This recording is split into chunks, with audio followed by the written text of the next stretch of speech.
welcome our guests here at the Federal Reserve and also our online viewers. Today we're going to consider proposals that would more closely tailor our prudential standards to match the overall risk profiles of the institutions that we regulate.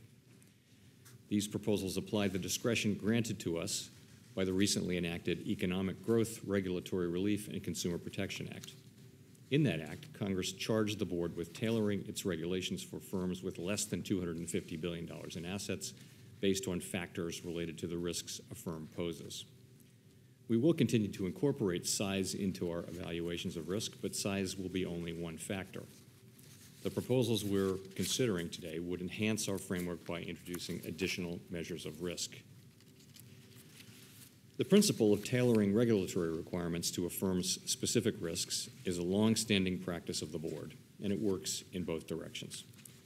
The proposals before us would prescribe materially less stringent requirements on firms with less risk, while maintaining the most stringent requirements for firms that pose the greatest risks to the financial system and our economy. The proposals also seek to maintain a middle ground for those firms that are clearly in the middle. Congress and the American people rightly expect us to achieve an effective and efficient regulatory regime that keeps our financial system strong and protects our economy, while imposing no more burden than is necessary. As Fed staff will soon explain in more detail, the board is considering proposing 4 categories of regulatory standards based on the characteristics of the firms in each category. The effect of our proposals is a significant and tailored reduction in compliance burden while maintaining the gains we've made in building a safer and more resilient financial system. I look forward to hearing the staff presentations on the proposals before us today, but we'll first turn to Vice Chair Quarles for his statement. Thank you. Thank you, Mr. Chairman. Good morning. I want to begin by thanking our staff for the formidable effort that stands behind the proposals that are before us today. Congress passed the Economic Growth, Regulatory Relief, and Consumer Protection Act barely 5 months ago, and completing the thorough analysis and detailed drafting for a major regulatory proposal in that handful of months, over a year ahead of the statutory deadline, has required ardent focus and dedication that is well beyond the norm. Fundamentally, these proposals embody an important principle. The character of regulation should match the character of a firm. We've learned a lot in the period since the crisis about how to assess both sides of that tailoring equation. And up to now, the board has accomplished this alignment through the simple sorting mechanisms of asset size and international exposure. But as our experience with measuring the risk profile and systemic footprint of large firms has increased over the past 10 years, we've developed more risk-sensitive proxies, ones that relate more directly to the interconnectedness and complexity of firms, to assess the character of the firms we regulate, and to determine the regulatory and supervisory frameworks that should apply to them. So let me spend a few minutes focusing on the U.S. banking firms with total assets between $100 billion and $250 billion. These are firms that, for the most part, do not exhibit meaningful levels of interconnectedness and complexity. And as a result, and in accordance with the clear presumption in our instructions in the law we're implementing, the liquidity coverage ratio and the proposed net stable funding ratio requirements would be eliminated for these firms. But liquidity risk obviously still exists for these firms, and accordingly, liquidity requirements wouldn't disappear altogether. The firm's internal liquidity stress testing, risk management, and reporting requirements would continue, although liquidity stress testing and reporting would become less frequent. For capital, these firms would move to a 2-year cycle for supervisory stress testing and would no longer be subject to the statutory company-run stress testing requirements. Now, while this proposal obviously won't be final in time to be formally effective for the 2019 supervisory stress tests, I expect that the board will move promptly to vote on action making 2019 an off-cycle year in which we would rely more on normal course supervisory tools. Effecting the 2-year cycle for firms in this size range as soon as possible would provide immediate burden relief consistent with the statute's intent. Now, turning to those firms with greater than $250 billion in assets but that aren't global systemically important banks, The proposal notably modifies an important aspect of their standardized liquidity regulation. These firms would move from being subject to the full LCR and NSFR when it's finalized to a modified LCR calibrated at a level in the range of 70 to 85% of the full LCR. A reduction in this range is appropriate because most U.S. banking firms in this group are not engaged in complex activities and have more stable funding than systemic banks given their relatively traditional business models. At the same time, the proposed requirements recognize the importance for firms of this size to still be subject to significant standardized liquidity standards, as well as internal liquidity stress testing and risk management requirements.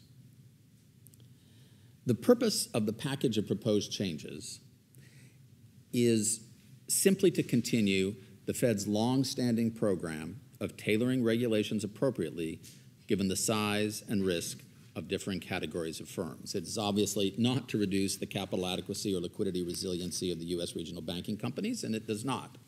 To illustrate that, let me take a moment to share the impact in a broader perspective. The total amount of capital maintained by large bank holding companies that are subject to stress testing requirements is currently about $1.3 trillion. The cumulative effect of the proposed changes we're considering today would result in a decrease of $8 billion of required capital, or a change of 0.6%. On the liquidity side, the same set of firms maintains approximately $3.1 trillion of high-quality liquid assets. In evaluating the cumulative effect of the proposed changes, the correct measure, obviously, is not how many percentage points there are in the relevant filter that we apply to the full LCR in determining the modified LCR for these firms, but what is the actual result of applying that modified LCR to the high-quality liquid assets maintained by these firms. Performing that calculation, there'd be a reduction of between 2 to 2.5% of high-quality liquid assets, depending on where the final rule ultimately lands in the proposed 70 to 85% range of the applicable filter. Now, although the regulatory relief from these proposals may be modest in the grand aggregate, for many of the affected firms individually, the changes should meaningfully reduce the compliance burden associated with their regulation.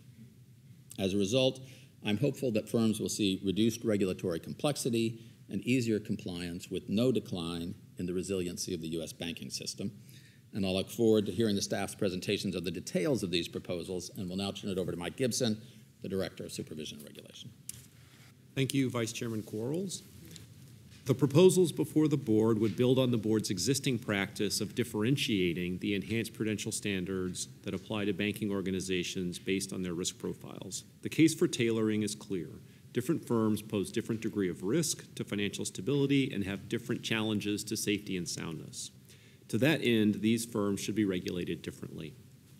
Since the financial crisis, the board has made significant changes to its regulatory framework for large banking organizations, which have strengthened the resiliency of these firms and the financial system more broadly. This includes higher amounts of better quality capital, a robust stress testing regime, more resilient liquidity positions, and improvements in resolvability. The proposals would continue the process of refining this framework. In particular, they would provide for greater differentiation in the requirements that apply to firms based on risk, and expand the criteria used to distinguish firms by risk. This approach would also be consistent with the Economic Growth, Regulatory Relief, and Consumer Protection Act. To determine the standards that apply, the proposals would distinguish firms on size as well as other factors. Research by Federal Reserve staff shows that stress among larger banks does more significant harm to the economy than stress at smaller banks, even after controlling for the aggregate size of bank failures. This presents a strong empirical case for tailoring based on size.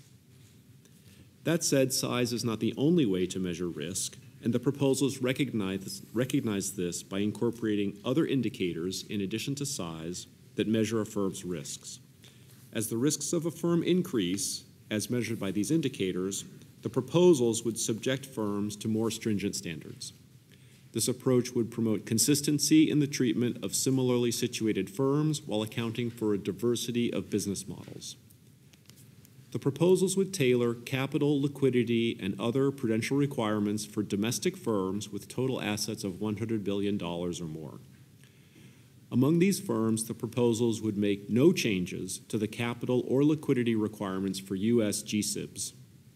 The GSIBs account for more than 50% of total banking assets in the United States and have the potential to pose the largest risks to financial stability. Accordingly, these firms would remain subject to the most stringent standards. The proposals would provide the most significant reduction in compliance requirements for firms in the lowest category of risk, which would include most of the firms that currently have $100 billion to $250 billion in total assets. The relief would be substantial for these firms and provide a meaningful reduction in compliance burden. These firms comprise about 8% of domestic holding company assets in the United States. In addition to the proposals before the board today, staff intends to present 3 further tailoring proposals to the board in the near future. The first would consider tailoring of prudential standards for the U.S. operations of foreign banking organizations based on the categories in the proposals, taking into consideration the structures through which these foreign firms conduct business in the United States. The second would align the board's capital plan rule with the proposed tailoring categories, taking into account the board's stress capital buffer proposal. The third related proposal would address resolution planning requirements and would be joint with the FDIC. I will now turn to my colleagues, Brian Chernoff and Asad Qadiyeh, who will discuss the proposals before the board today in more detail. Thank you, Mike. The proposals the board is considering today would establish a revised framework for applying prudential standards to large U.S. banking organizations. Specifically, the proposals would establish categories of prudential standards to further align requirements with the firm's risk profile and apply consistent standards across similarly situated firms. The proposals consist of 2 separate Federal Register notices. The first is a board-only proposal that would tailor prudential standards relating to capital and liquidity stress testing, liquidity risk management and buffer requirements, risk management, and single counterparty credit limits. The second is an interagency proposal with the OCC and the FDIC that would tailor requirements under the agency's capital rule, liquidity coverage ratio rule, proposed net stable funding ratio rule. Both proposals would be open for public comment through January 22nd, 2019. I will begin by introducing the proposed framework.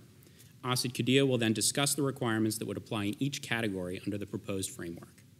Our colleagues will help answer questions about the details of the proposals following staff's prepared remarks. The proposals build on the board's existing practice of tailoring capital, liquidity, and other requirements based on the size, complexity, and overall risk profile of banking organizations. The proposals would also be consistent with changes made by the Economic Growth, Regulatory Relief, and Consumer Protection Act to the statutory framework for enhanced prudential standards. The Act raised the statutory threshold for automatic general application of enhanced prudential standards to bank holding companies under Section 165 of the Dodd-Frank Act from $50 billion to $250 billion in total assets. It also provides the board with discretion to apply standards to bank holding companies with $100 billion to $250 billion in total assets based on risk-related factors. The proposed framework would apply to U.S. bank holding companies and bank-like savings and loan holding companies that have total assets of $100 billion or more. Capital and liquidity requirements under the interagency proposal would also apply to depository institutions that meet the relevant criteria and to certain depository institution subsidiaries of covered firms. The proposals would not apply to foreign banking organizations, including the U.S. intermediate holding company, branches, or agencies of a foreign banking organization.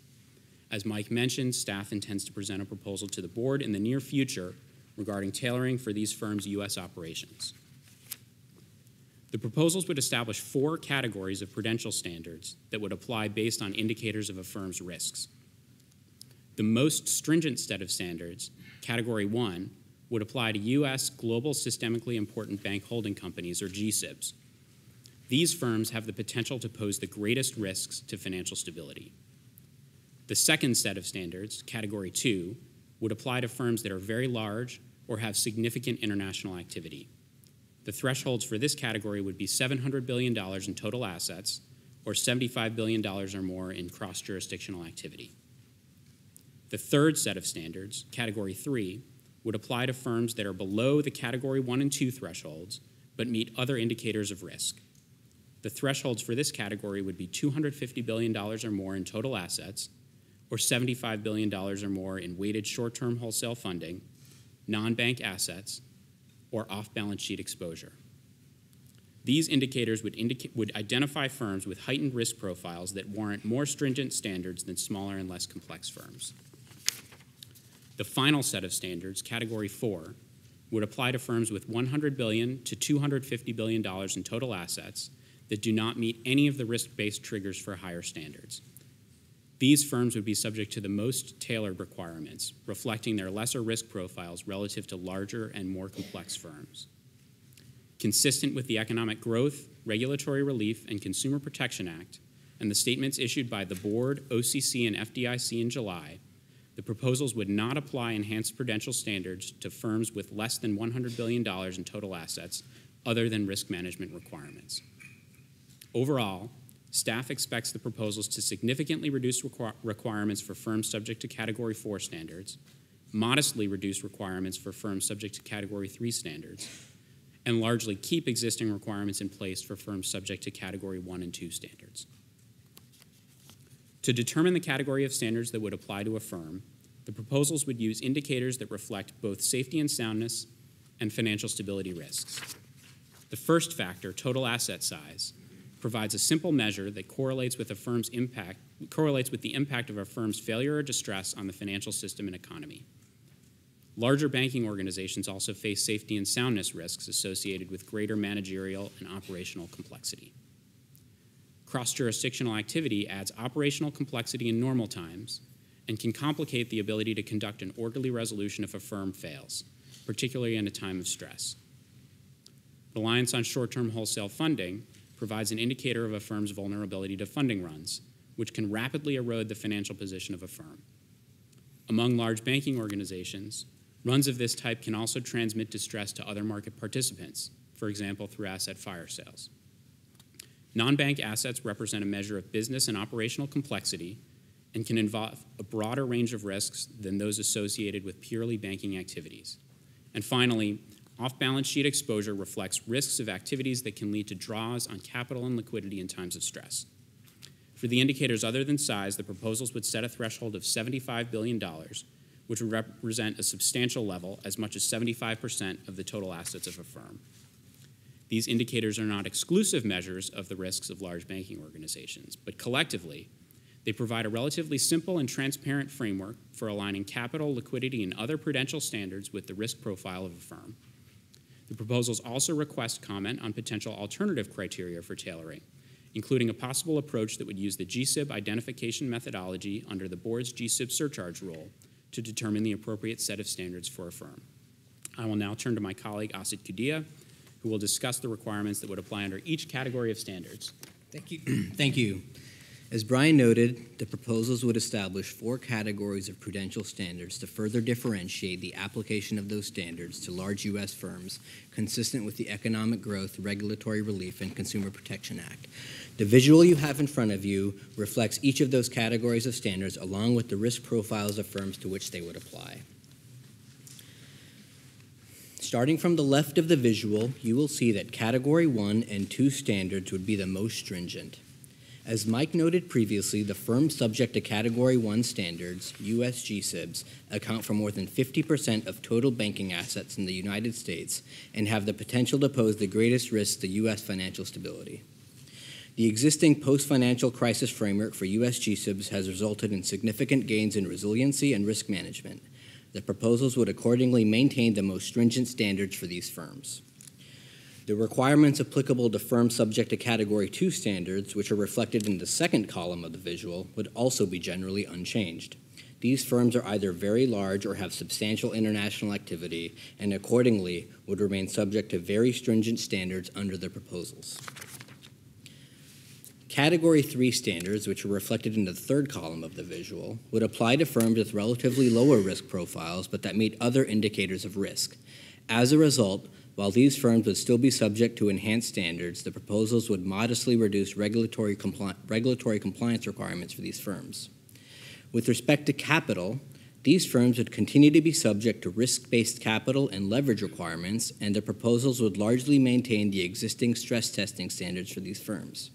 However, the proposals would remove the requirement for these firms to comply with Advanced Approach's risk-based capital requirements, including internal models-based capital requirements. The models for applying these requirements require extensive time investment from both supervisors and the firms, and removal of these requirements would not materially change the amount of capital that these firms would be required to maintain. With respect to liquidity, these firms would continue to be subject to the Liquidity Coverage Ratio, or LCR, Proposed Net Stable Funding Ratio, or NSFR, and internal liquidity stress testing requirements, along with enhanced liquidity risk management standards. The proposals would include the most significant reductions in regulatory compliance requirements for firms subject to Category 4 standards, which is reflected on the fourth column of the visual. As Mike noted, these firms represent only 8% of domestic holding company assets in the United States.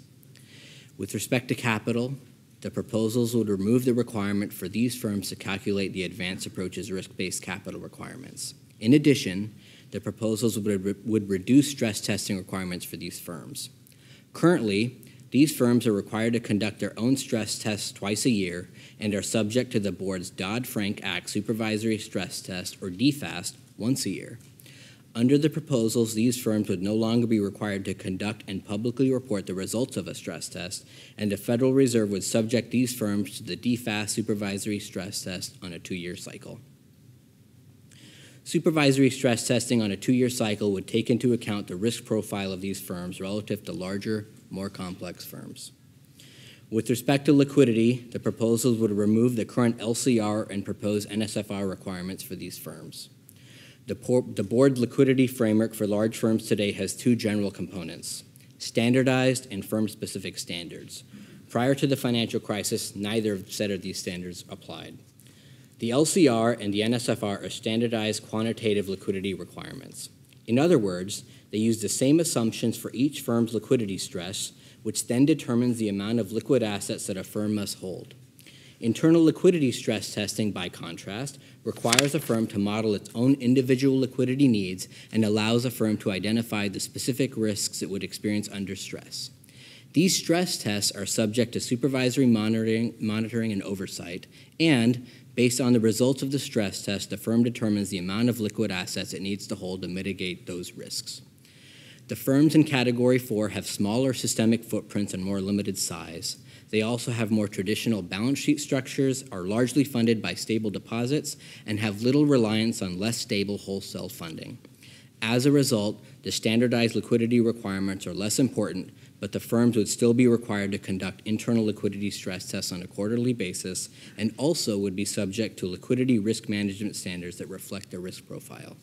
In other words, these firms would still be required to hold liquid assets in an amount equal to their needs under stress.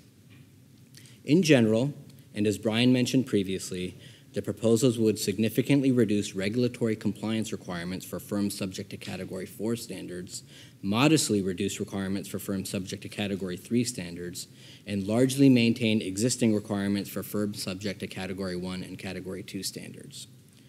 Looking at capital requirements, the proposals would not modify regulatory capital requirements for firms that would be subject to Category 1 or 2 standards.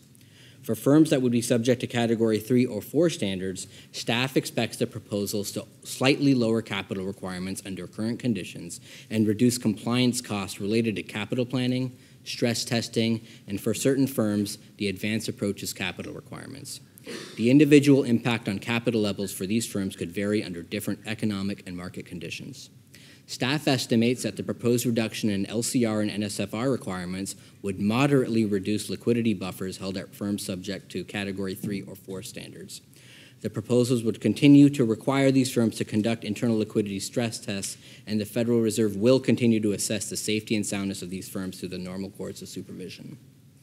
Since liquidity buffers come at cost to banks, and banks may pass along these costs to customers, moderately smaller liquidity buffers would modestly reduce these costs. At the same time, smaller liquidity buffers could moderately increase the likelihood that a firm could experience liquidity pressure during times of stress. This trade-off would reflect the more limited impact of the distress or failure of affected firms would have on the financial system as a whole relative to firms with more significant systemic footprints. This concludes staff's prepared remarks. My colleagues and I would be pleased to answer your questions. Thanks very much for those great presentations. And there's now an opportunity for questions. Vice Chair Clara, do you have any questions? Thank you. First of all, let me offer my enthusiasm for the work that the staff did on this. It's obviously extensive and very thorough, and I appreciate that. Could you talk a bit more, and I think you alluded to it, as did Vice Chair Quarles, talk a bit more about how these proposed rule changes fit into the board's previous work on tailoring? Absolutely. As Chair Powell and Vice Chairman Quarles noted, the board has a longstanding practice to ensure that its prudential regulations align with the risk profile of the subject firms. The proposals you have before you today would build upon the work that the board has already completed. For example, U.S. GSIBs are currently subject to the most stringent standards. They are currently subject to a risk-based capital surcharge, an enhanced supplemental leverage ratio, total loss absorbing capacity, and long-term debt requirements, along with restrictions on qualified financial contracts. The proposals before you today would continue to apply the most stringent standards to these firms. In addition, the board recently finalized proposals to remove regulatory compliance requirements for lesser complex firms. For example, the board removed from the CCAR qualitative assessment firms that were considered large and non-complex. The proposals before you today would build upon that proposal by further reducing regulatory compliance requirements on firms with a lesser risk profile. No further Thanks. question. Vice Chair Quarles? No question. No, I've appreciated very much all the work that staff has put into this, and I've really appreciated the time that they've given me to try to understand these proposals, so thank you. Thank you. And I also feel I've had ample opportunity to ask you questions and hear your answers, which I found satisfactory, so thank you. And with that, I'm going to go around and ask board members for your positions on this, or a statement if you have one, and I'll begin again with Vice Chair Clarida. Well, I've read and studied the proposals, proposed rulemaking that would establish a revised framework for applying prudential standards to large U.S. organizations that are consistent with the Economic Growth and Relief and Consumer Protection Act, and I plan to support these proposals. Thank you. Thank you. Vice Chair Quarles. Thank you, Mr. Chairman. I, too, have spent a lot of time with these proposals, and it will not surprise you that I support them. Great, thank you. Governor Brainerd. Thank you, Mr. Chair. Again, I want to say I appreciate the work that's gone into today's proposals. I have consulted closely with my colleagues in the hope that I could support a proposal for revising the enhanced prudential standards applicable to non-complex domestic banking organizations between $100 and $250 billion in assets, consistent with the provisions of S 2155. Unfortunately, in my assessment, the proposals go beyond the statutory provisions by relaxing regulatory requirements for domestic banking institutions with assets in the range of $250 to $700 billion and weaken the buffers that are core to the resilience of our system. This raises the risk that taxpayers, again, will be on the hook.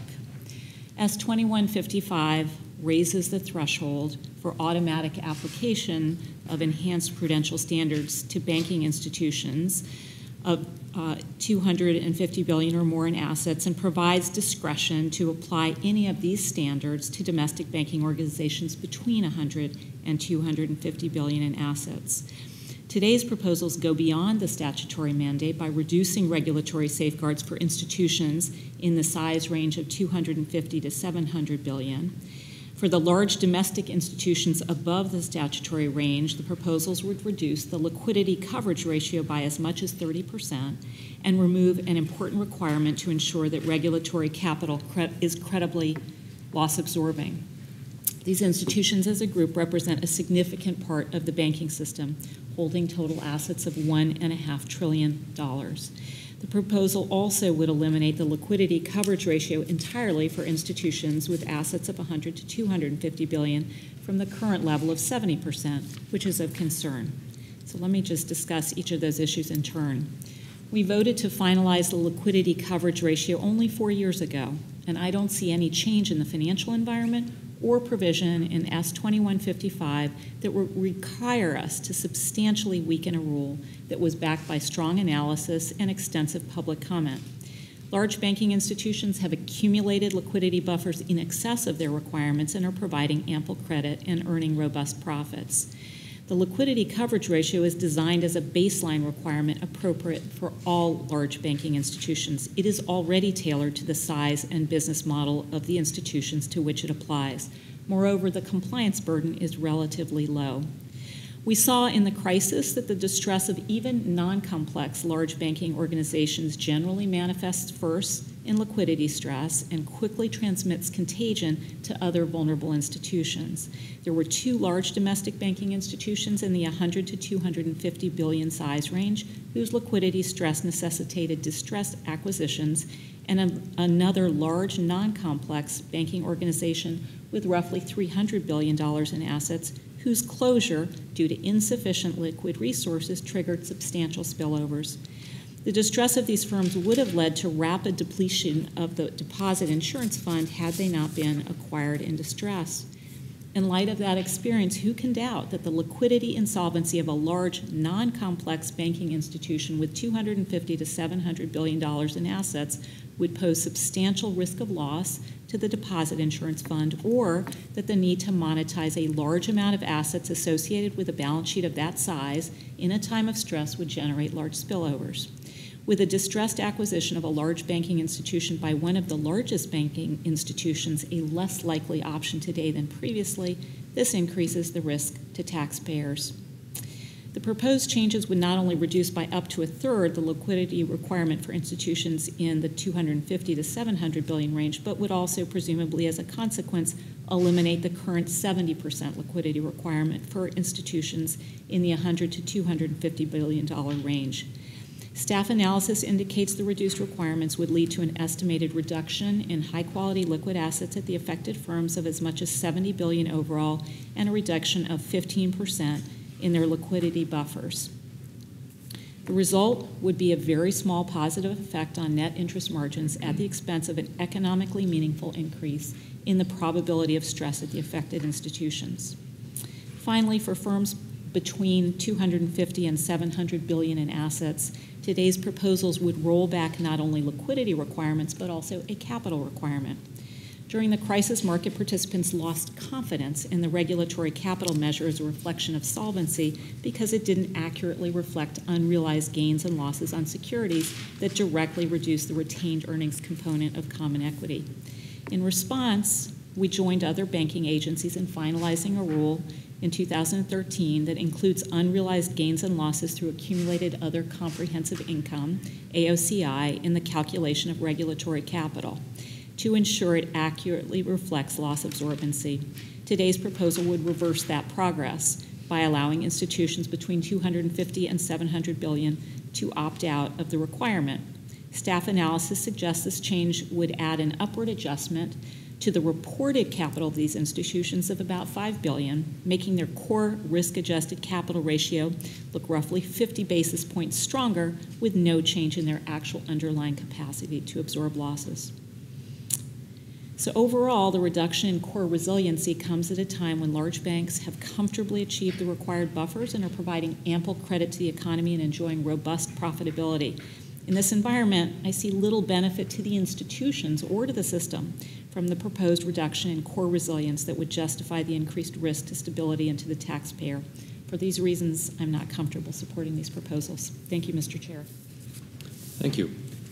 For my part, I find this proposal to be a sensible approach to further tailoring our rules to match the risk profiles of firms of different sizes and characteristics, and in addition, one that is consistent with the recently passed legislation. So I'm happy to support putting it out for comment today, and I look forward to reviewing the comments. And with that, I would ask for a motion that does 4 things. First, to approve a notice of proposed rulemaking to apply a revised framework of prudential standards for large U.S. bank holding companies and certain savings and loan holding companies. Second, to approve a joint notice of proposed rulemaking to apply a revised framework of capital and liquidity rules to large U.S. banking organizations. Third, to approve a proposal to amend a series of reporting forms and instructions named, respectively, FRY 9C, FRY 9LP, FRY 14, FRY 15, and, not least, FR 2052A. In order to tailor the frequency of data collection and scope of application to be consistent with the foregoing notices of proposed rulemakings in each case, with a comment period ending on January 22, 2019. And fourth, to authorize staff to make minor or non-substantive changes to prepare the related Federal Register documents for publication. So moved. Second. And I'll ask for your individual votes. I support the motion. I support.